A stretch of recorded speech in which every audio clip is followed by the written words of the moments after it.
Marc Lenot, third episode of his Playing Against Cameras, and we will be finishing this evening in beauty. Bonsoir. Good evening. Tuesday evening and Thursday evening, I started to talk to you about what experimental photography is, to try to define it and show you a certain number of pictures. I'm going to show you once again a picture we saw on Thursday evening of Alison Rossiter, who works with expired photographic paper, which has expired for a long time. This is not a landscape. It's done in a black room with this expired, out-of-date paper. This evening I'm going to continue, and I'm going to talk principally of artists working with obscura cameras. So not the type we all used as a child, a cereal box with a hole in it, but a reflection on what the obscura camera is and how we can play against it. The first is Hungarian, called Gabor Ertz. He lives in Amsterdam, and he transforms bunkers of the German defense line along the Northern Sea and the Channel, and he turns them into obscura cameras. They're not photos from the inside, but it's photographic paper that is placed at the back of the obscura camera. And what we see here is a camera, an obscura camera of what the German soldiers used to see when they were looking through the slits in the bunkers. So it's a transformation of the architecture into an obscura camera. The second example is the Israeli artist Ruski, who considers that photography, vertical photography, the photography where there's the photographer, the subject, and in between a camera with a vertical plate or a vertical paper, corresponds to a relationship of power between the photographer over his subject. So he invented what we call the horizontal photography. And he had this structure built in wood, and there are several holes, and then he places these somewhere, and therefore the images from the 4 different slots are printed on a horizontal roll of film, and the pictures of all the places, including, as you can see here, the image of the photographer who is there. So we're faced here with a photographic event, as the Israeli philosopher Zurei names it, rather than a photographic shot. This is also a way of playing against the rules of the obscura camera. The next example is Mr. Pippin. Mr. Pippin currently has an exhibition in Pompidou Centre, and he has done for the past 2 or 3 weeks. You're all familiar with the famous Newbridge experience that makes a galloping horse pass in front of cameras, and the horse goes through the line, and the cameras take the shot. So Mr. Pippin has done the same thing with washing machines. So each washing machine is a camera. The horse gallops in front of it, the photos are taken, and in addition, Stephen Pippin develops the photos in the washing machine itself. Hence this type of sort of scratched photograph, damaged photographs, ancient photograph, just like a recreation of a different photographic history. The next example, I was showing you this on Thursday evening at the end, and I said this is not a film. Why is it not a film? Because all of the images you can see were taken at the same time, not 1/24 of a second after the other, but at the same time. It is an obscura camera, of quite a large one, with some 10, 20 or 30 holes in it, and there's a film at the back of this camera, and the holes open at the same time, and the image is projected on all of the films, and then Paolo Giuli projects this film, and we have the constant impression of moving up the body of this person. This is another game of playing with time, of making sure that what gives the impression of being time was actually done at the same time, contrary to the photographs that I showed you on Thursday, where it was quite the contrary. Another example. of playing with the Obscura camera, Jean-François Lecourt. He built Obscura cameras, cubes out of cardboard with a film at the back, but that had no hole, in which light does not penetrate. And then he places himself in front of the Obscura camera and he shoots at it with a shotgun, a pistol, or a bow and arc.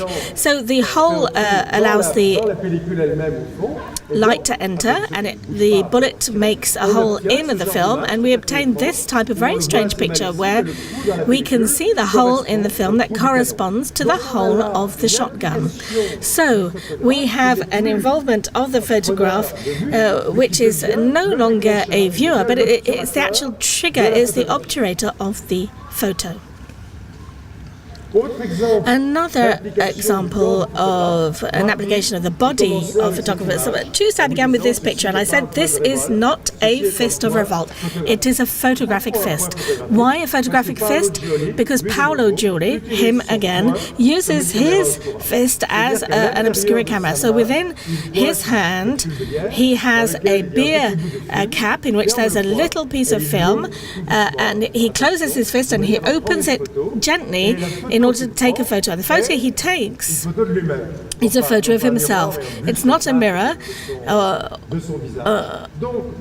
but it's his face. So we no longer have a camera, it is a human body, a part of the human body that becomes a camera, which becomes an Obscura camera. No longer a need for a camera or a lens, just a need for light and a little bit of sensitive paper. Similarly, the German artist Thomas Bechler takes photos with his mouth. He's not the only one, but he places a small system in his mouth made of plastic in which there is a film, and he takes photographs. He calls this the third eye, and he photographs among others, the naked models. And I will let you think of the psychoanalytical involvement of this type of photo. So the photo before last that I wish to show you today is the most moving photo of all of those that I will be showing you. It is a photo, and every time I speak of it or that I show it, I have a lump in my throat. An American who is currently about 35 years old, a young American man, who now wishes to remain anonymous. He doesn't want his name to be known. I know his name. And he was born in the body of a woman. He is a transgender. And when he was about 20, he started to have a certain number of operations and to take hormones so that his body was in harmony with his gender. And the fact of having the most serious, the biggest operation, that of the genital organs, he was a student at the time in an American university, he decided to use his vagina as an Obscura camera. And he decided to photograph his classmates.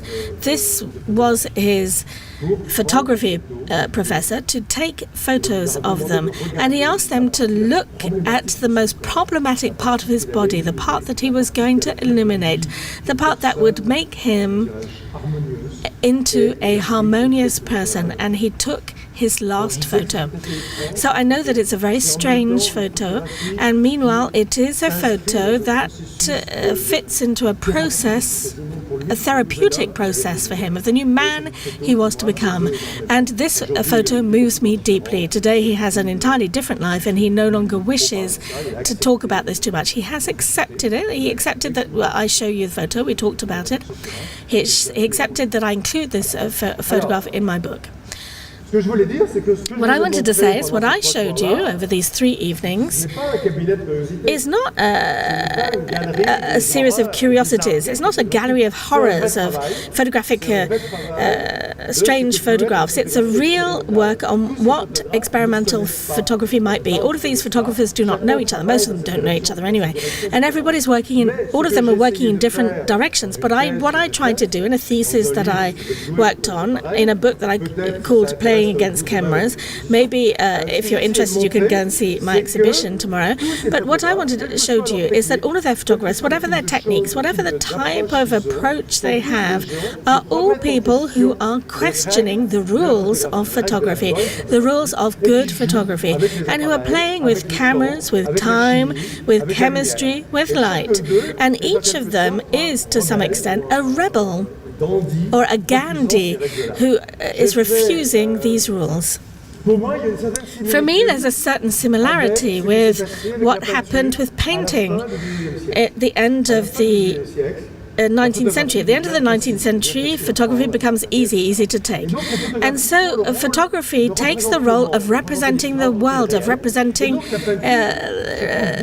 reality. So painting no longer has to play that role, and it can start to take an interest in itself, in painting itself. And this gave rise to Cubism, etc. And a similarity that I like to draw is that for the past 20 years, digital photography has taken on the role of presenting the world, and therefore analogical photography, and most of these pictures are analogical, can look after some other things than representing the world. So it can question itself on its ontology, on its actual constitution, and to explore this. So I wanted to thank Sam Stolze for having invited me to present my work here and to share it with you. I wanted to thank his teams, and in particular Carole Lepage, Laurent Perroux, Aurélien Valette, who not only have done a lot of technical work to help me to set this up, but questioned the way in which I presented this and allowed me to make a better presentation. And believe me, without them, you would have been a bit bored. Thank you very much. Marc Lenot. Merci Sam. Thank you, Sam. Thank you, Marc. I would like to remind you Marc's book that extends this adventure of experimental photography, playing against cameras, is published by Photosynthèse, and it's just been published. It's a wonderful book.